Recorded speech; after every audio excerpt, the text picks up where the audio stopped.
les blocages dans notre vie et avancer.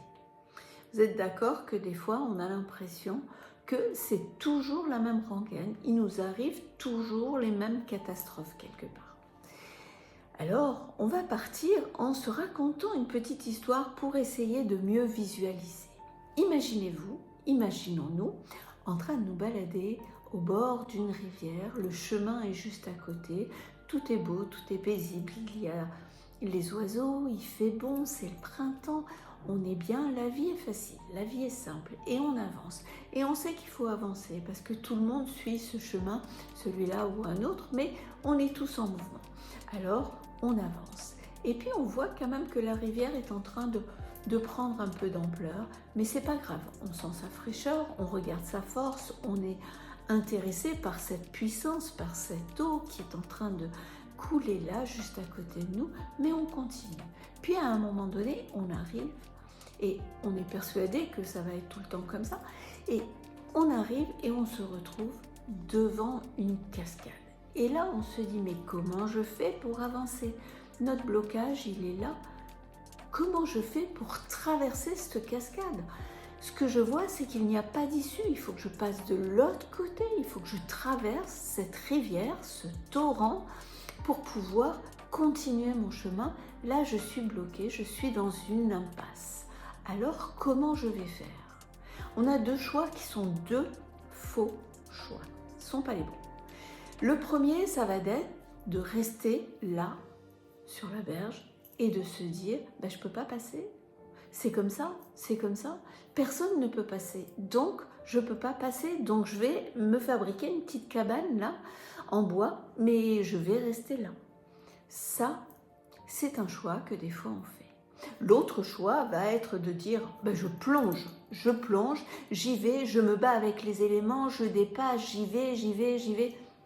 Ça aussi, c'est un faux choix. La troisième solution, beaucoup plus sage, c'est de vous arrêter 2 minutes, de vous asseoir, de regarder ce qui se passe et de regarder les éléments, de regarder d'où ça vient, comment ça vient.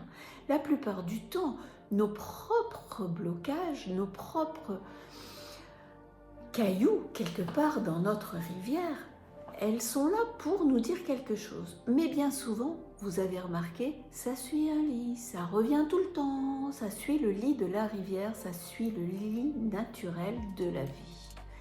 Et bien sûr, là, vous pouvez vous observer et vous rendre compte des questions que vous allez vous poser. Je ne suis pas à la hauteur, je n'y arriverai pas, donc je vais rester là, je suis coincée à vie. Voilà, ça, c'est le premier faux choix. Le deuxième, c'est je m'en fous, j'y vais, peut-être la première, et puis je vais me battre. Ça aussi, c'est un faux choix. Le troisième, qui est beaucoup plus sage, c'est je vais étudier le terrain.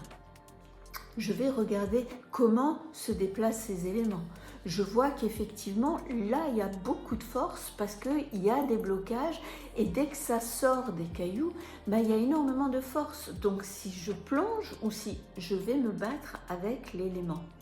Et le but n'est pas de se battre avec l'élément, le but est de comprendre. Chaque fois qu'on a effectivement un blocage qui arrive dans notre vie, c'est pour nous enseigner quelque chose. Et il faut qu'on arrive à prendre l'enseignement de ce blocage, qui est des fois très compliqué. Mais au lieu d'essayer de le jeter, comme on va jeter des patates, parce qu'elles sont trop chaudes, on va effectivement regarder, observer, commencer à apprendre. Qu'est-ce que ça me fait remonter dans mes émotions? Est-ce que je suis sur de la tristesse, de la frustration? D'où ça vient? On regarde, mais on ne juge pas. Et c'est ça qui va être intéressant, c'est de vraiment regarder et de ne pas juger et de se dire, ok, je comprends, ça m'amène là. Ok, mais je veux plus ça, je veux autre chose. Alors effectivement, les clés vont être,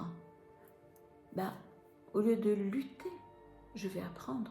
Je vais apprendre de ce qui se présente à moi. Je ne veux plus lutter. Alors la première clé, ça va être d'observer. Et en observant, on va se rendre compte que le torrent, ce n'est pas notre ennemi. On peut vraiment, si on regarde, si on passe peut-être sous la cascade, il y a peut-être un passage qui va être beaucoup plus sage pour nous. Les rochers vont peut-être nous aider à dépasser ce blocage. Mais regardez à l'intérieur de vous, qu'est-ce qui va vous empêcher? Ben, ce sont vos fausses croyances, vos émotions et vos vieux schémas. Ces trois-là, il faut que vous arriviez à en prendre conscience et à vous dire « mais je veux plus ça ». Pour que vous puissiez passer sur un autre mindset. Et votre mindset, c'est « j'ai envie d'apprendre du blocage », l'enseignement qu'il va me donner, plus que de toute façon, si je ne le comprends pas, il va se répéter. Donc, je m'assois, je m'observe et je me pose mes 3 bonnes questions. Je commence à me poser, à m'auto-questionner. Pourquoi je le vis comme ça? Qu'est-ce que c'est? Mais sans me juger. Toujours sans se juger. En s'observant, en se comprenant. Puis après, je me recule encore à l'intérieur de moi. Et qu'est-ce que me dit ma petite voix à l'intérieur? Ma petite voix à l'intérieur, elle me dit tout simplement, vas-y. Parce qu'elle, elle sait qu'on peut passer. Alors j'apprends à écouter cette petite voix qui va, elle aussi, me dire, tu peux y aller. Et puis surtout, ce que je vais apprendre à faire, c'est arrêter de contrôler.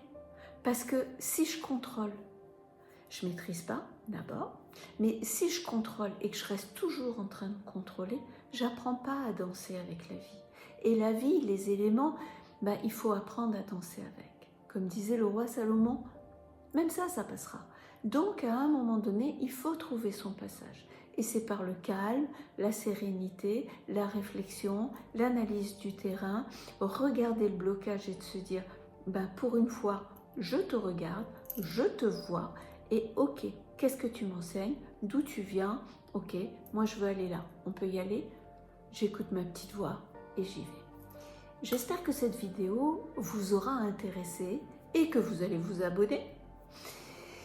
Et que effectivement vous allez vous poser toutes ces questions. Alors si vous voulez qu'on parle un petit peu plus ou si vous avez des sujets que vous avez envie que je puisse vous éclairer, vous raconter une petite histoire autour de ce sujet, n'hésitez pas, laissez-le en commentaire, ça me fera plaisir de vous répondre. Bonne journée.